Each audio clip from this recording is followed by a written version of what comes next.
Welcome back, Sleep Nation. Hey Dan, how are you? Hey, Michelle. Good. Glad to be back here. Exciting to talk about our conversation topic for today's episode. This is a big one. So we're in Florida and you definitely look Florida I do. I today. have my Represent Tampa Bay t-shirt on. It's I got all the teams and the recognizable. I feel like I could be Yeah. in New York or Boston or something. I just still look like I'm Oh, very yeah. cold. Well, it was cold here a few days ago, and it's warm now. Yeah.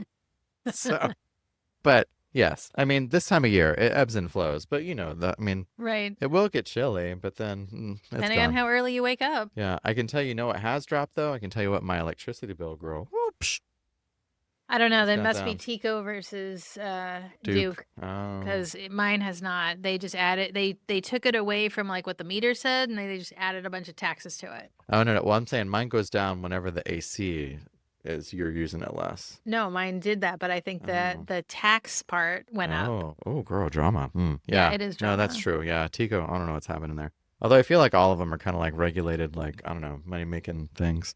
But I don't know. whatever. We need Death and electricity. taxes, Yeah, electricity makes it's me just like true. mentally Yeah. want the solar stuff without putting the investment of the solar. Well, but so this is my whole thing. Not that anyone asked me for my opinion right now, but I'm about to give it. I mean, because of the state we live in here and that there are constant hurricanes, like, I mean, thankfully none happened last year and hopefully none happen this next year. I think if you wanted to like run like on a platform, like as a political person, you would be like, every homeowner needs to have access to solar in an affordable way because of when the grid goes down, you need that. But But anyway, why don't they have that's like fine. solar co-ops? I mean, I'm not opposed to that, but you need to find a way to have like houses connect to each other in a way that's This is that's Florida. We're safe. on a grid. Well, Like, you are on a grid, but you're paying Duke for that grid, you're paying other companies for that grid. yeah, but we need So, some private investors like Morgan and Morgan instead of the marijuana oh farms. They gosh. need to just have the have the Florida. solar Girl, this farms. state. Oh, what do you think about this? Our property taxes. By the time this episode comes out, we may or may not have property taxes. But I feel like that's another shell game too, by the way. Like you follow what some of these laws are. I'm like, oh please. Like none of that's going away. It's just gonna find a new way to. It'll find a new Oh way. yeah, for sure. There is no free lunch. There's never going to be a free lunch, by the way. You'll still have to pay for it one way or another. Anywho, but that's not today's episode. Michelle, what is today's episode about? Okay. Today, we're going to talk a little bit about breaking up with medicine that you might be taking Mm. or that you've considered um, just just to be a standard thing as the over-the-counter medications for sleep. Ooh, now that one's really important though. So these are not the prescribed sleep medications. We'll do that in another episode. So I happen to be at Whole Foods returning something from Amazon, Uh-huh. okay, because it's not a place that I would normally just shop in general. Oh, I could wander those aisles, girl. There's But I lots of stuff in stopped there. on the whole aisle. It is half the aisle. So it's on the same aisle where they have stuff for colds and flus. And then Uh-huh. they have the entire rest of the aisle Uh-huh. for sleep and relaxation Oh, I love agents. the relaxation stuff. And, Is this before or after the soaps? You this know is right the behind the Oh, soaps. I love that part. It smells so good. It does smell good. Yeah. I mean, actually, an OTC agent could be something topical or something that you Mm-hmm. spray. So it's not unheard of. And again, none of these things I would say we're going to try and make you feel bad for using OTC agents. But where you're putting something in your body that you're taking or you're feeling like the need to put it in your body to get Sure. better sleep Mm-hmm. is such a cycle. And Oh yeah. that's going to get a little bit later to one of our sleep takeout Yeah. tips. I But mean, what is the most common OTC out there? Is it so of the two, I'm going to let you choose to see which one is oh, the real one, I have okay? two guesses. Okay. One is a medicine and one, well, what you would think of as a medicine, and then one of them is more of a supplement. So let me tell you the top Oh, two okay. are diphenhydramine or doxalamine, which Mm-hmm. are both antihistamines, Mm-hmm. or alcohol. Wait, alcohol is an OTC Mhm. option?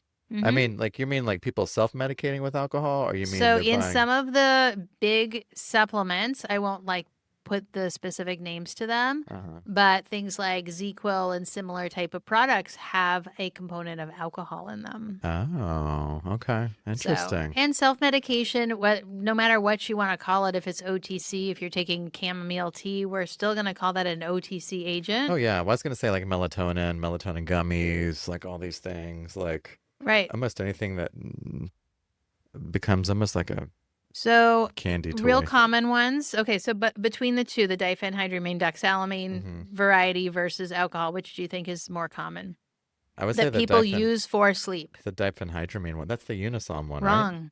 It's alcohol. It's Really? alcohol Oh, like the NyQuils. People or using regular this. alcohol. So, an OTC Oh, agent okay. that is being used for sleep. Yeah, I could see So, that. again, now to our Sleep Nation people, Mm-hmm. that sounds like a very bad choice for you to use alcohol to get to sleep.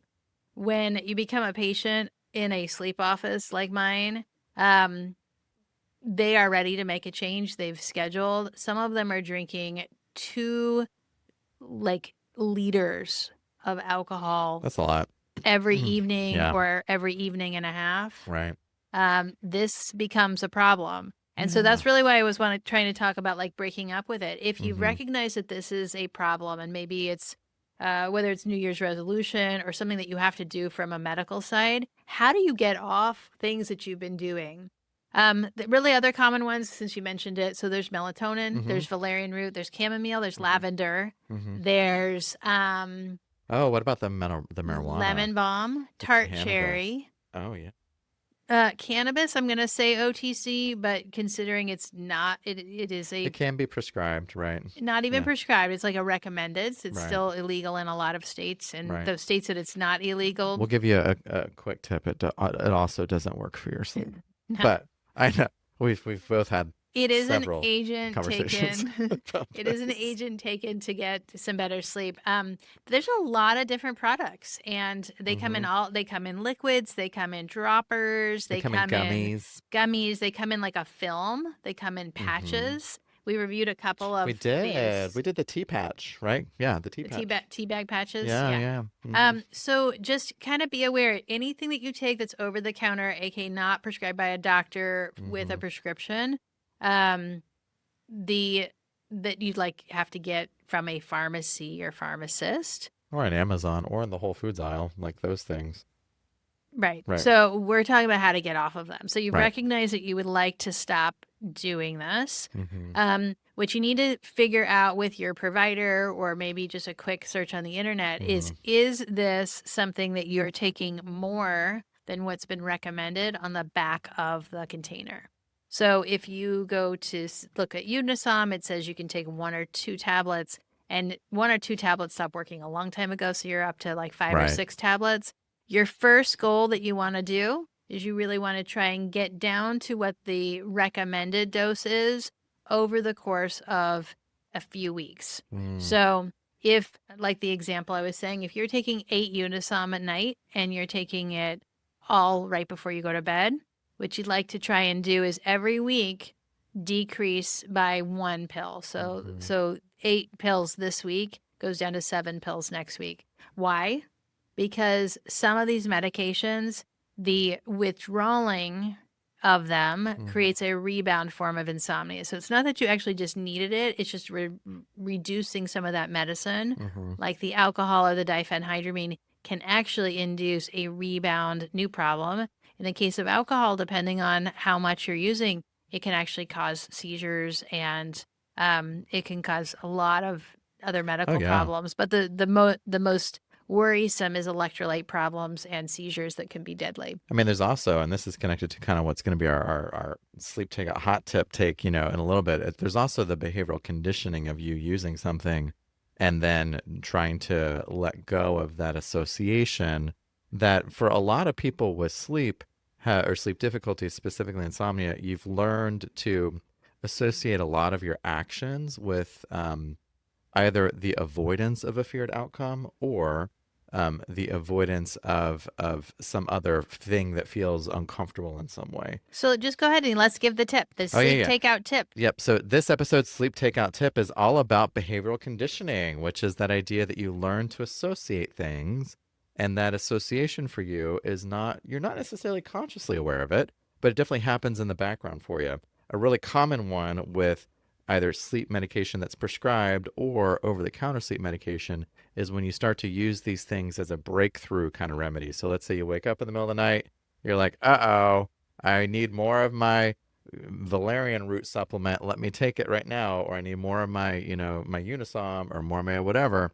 Um, and it's these types of things that you're behaviorally kind of reinforcing to yourself that the only way to get what you're hoping for is to do the action. And what's really kind of interesting about this is that conditioned learning, it's really powerful stuff. I would say the best real world example I have for people is food poisoning. Think about what happens when you have food poisoning. Like, it's not like you're actively learning, like, oh gosh, like that restaurant, oh, I don't want to go there again, or that food, oh, I don't want to do that. But it's almost like this very visceral thing that happens for you. That's a great example of what this conditioned kind of learning is. And that same process, it helps you in lots of areas of your life, but it also is potentially hindering you as it relates to your sleep. So that's our sleep hot tip take So out. the quick recap of that is if you are pairing your bedtime with an over the counter type of medication or supplement, what you'd like to try and do is schedule that Mm-hmm. taking that medicine or that supplement. And what you want to do is schedule it away from your actual bedtime. So take it, do something that's maybe tired but not sleepy, or something that we discussed before that can help you with the wind down, but remove pairing the getting back into bed to get back to sleep, whether Mm-hmm. it's initially at the beginning of the night or in the middle of the night. Just separate them. Yep. Okay. Try not to take any extra supplements, anything ingested really at all, Yeah. in the middle of the night. Yeah, your sleep problems are not because of a melatonin insufficiency or deficiency or any of the, really, you don't need any of these things. I would say the most common one I see, Michelle, and you probably see this too, you are not having sleep problems because of a deficiency of medical marijuana either. Like that is not why you're having sleep difficulties. Mm-mm. No, but it's good No. to recognize it and Hmm. maybe try this tip and let us know what you think. Yep. All right. Until next time, Sleep Nation. All right, bye. Bye.